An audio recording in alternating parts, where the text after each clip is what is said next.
So it's my privilege to welcome Dr. Priyadarshi Asnani. We all know he's a very versatile surgeon. He's from Gujarat, and he's going to show us a case of customized toric IOL. Dr. Priyadarshi? Yeah, thank you, Dr.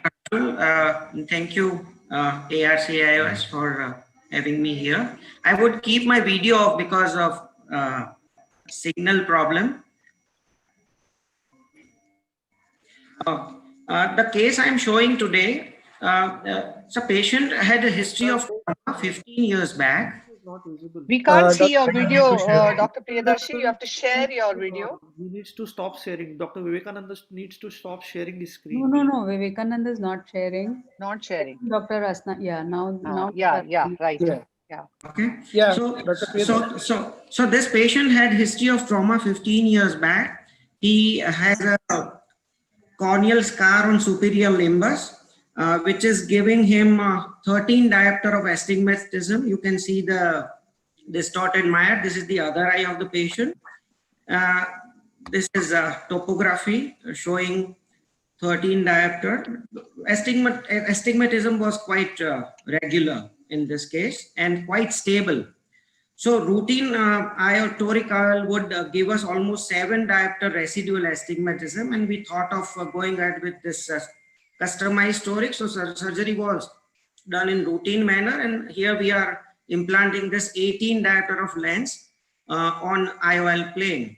So the case actually starts now. So as soon as I started pushing the plunger, I felt something unusual, and I decided to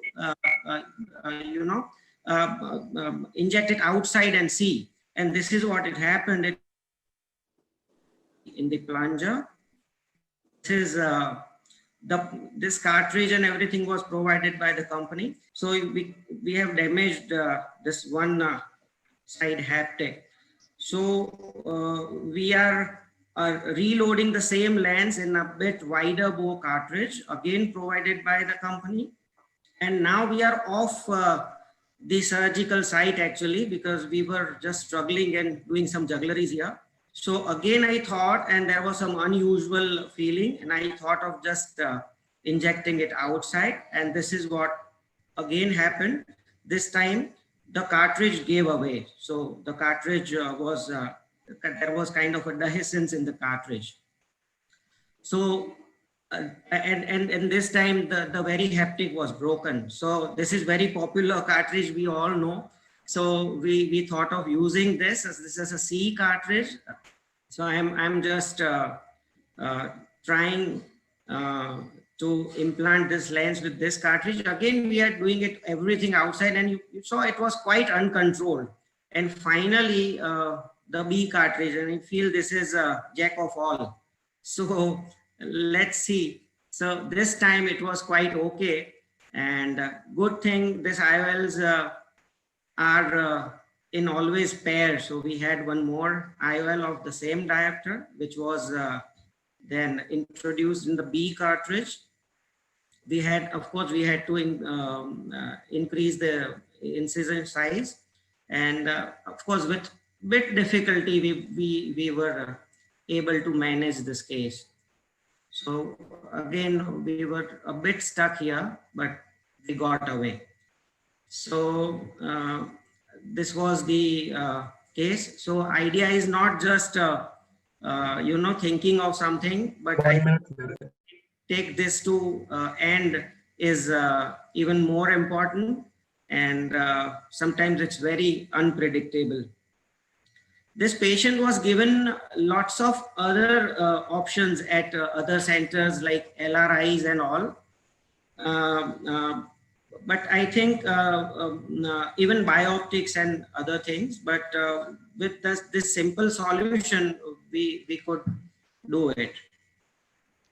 So removing the viscoelastic and doing my job. This is post-op, 3 months. This is well-placed IOL, and this is what we end up with. And I think this was patient was also very happy. Thank you so much. Thank you, Dr. Priyadarshi. That was a wonderful insight you gave us about when we contemplate using customized toric IOLs. What was the formula which you used when you did this? particular case? Madam, this was done almost a year and a half back, but right now we are calculating everything on Barrett's. Barrett. Yeah. Yes. So then the only, as you have said, that whenever you're stuck with such high cylinders or high parts, it makes sense to use a customized IOL, or Yes. probably you could use a high powered IOL in the bag and combine it with a piggyback piggyback. Sulcoflex lens in Yes. the sulcus. Yes. So that would be the option. And of course, as he said, we need to be very clued on that these are large IOLs. You have to increase the incision size and use a larger cartridge. That's very Expert true. panel, what any opinion of yours? You would like to add anything here? Chitra, I would like to add Yeah. that Priyadarshi has highlighted an extremely important point. Yes. Very often when we ask for customized lenses, especially for hyperopic eyes, I mean non-ophthalmic eyes, or Yes. such cylinders, the company people fail to deliver us a cartridge which can accommodate that particular lens. Now, especially this lens with 18 diopter cylinder, obviously that lens is going to have thickness in one axis. So the standard cartridge will never be okay for that. But this insight the company people should have, and that's the reason they probably send you two lenses. But that's not enough. The kind of trauma that you go through, because till that lens is gone in, you're not at ease. So I think, like you said, probably we have to use their lens and maybe use the widest cartridge that we have in our basket, and maybe through a 2.8 or 3 millimeter we put it. I think that's an excellent point out of his, Yes. Priyadarshi, congratulations and nice. Thank you, sir. Yes. Thank you so much, sir. And one more thing, that whenever you face resistance like this, as Dr. Priyadarshi has shown, you should be careful that there's definitely a mismatch in the lens and the nozzle of the cartridge, and you should not try to push it. Yes.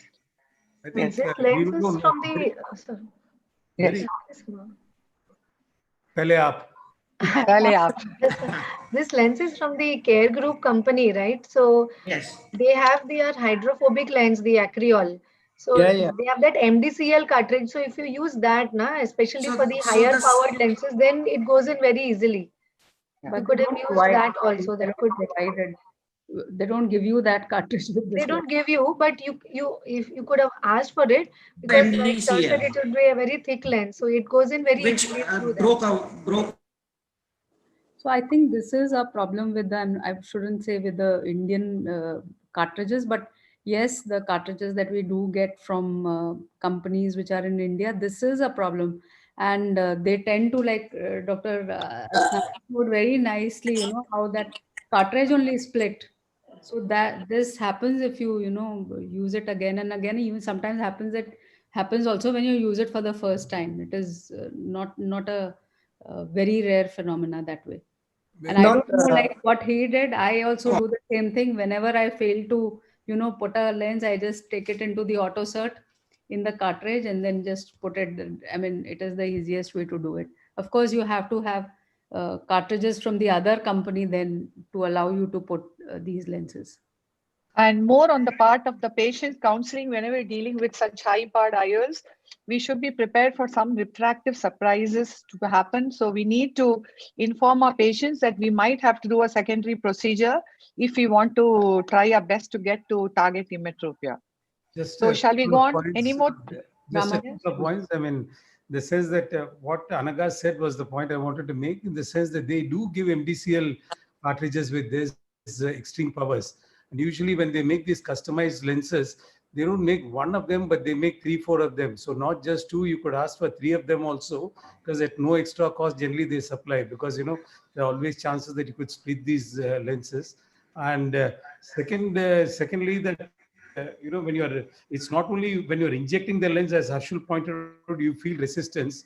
When you're placing the lens in the cartridge and trying to close the cartridge, and if it's not closing easily, if it's jutting up, that itself is an indication, because these lenses are about 1.3 millimeters in their thickness in the center, while most 20-21 diopter lenses are about 0.7 millimeters. So that itself tells you that it is not going in right way. One of the cartridges, as you rightly showed, the B cartridge, which needs a incision of 3.2 millimeters, is one versatile cartridge in which most lenses can be passed through. So whenever I'm faced with a difficult situation, I resort to that. And of course, make an adequate incision. Don't be trying to make a 3 or wound-assisted implantation, an adequate incision, and then these lenses go in. There has been an extreme situation where I made just a 4 millimeter straight away incision, just squeeze the lens through the incision itself without using any cartridge at all. The edges just fold up and the lens goes in. So that also is a possibility that you can consider in these extreme cases. Sir, in such cases, then since we are putting a toric lens, what would we consider as the SIA? Because routinely then the SIA would be for a 2.4 millimeter incision. Here, when we are extending it up to 3.2 or say even 4, then would the calculation change?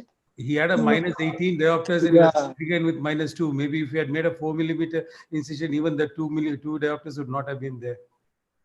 That has been very optimistic now. Yes. So good, Dr. Priyadarshi. You really brought Thank up a thing for discussion.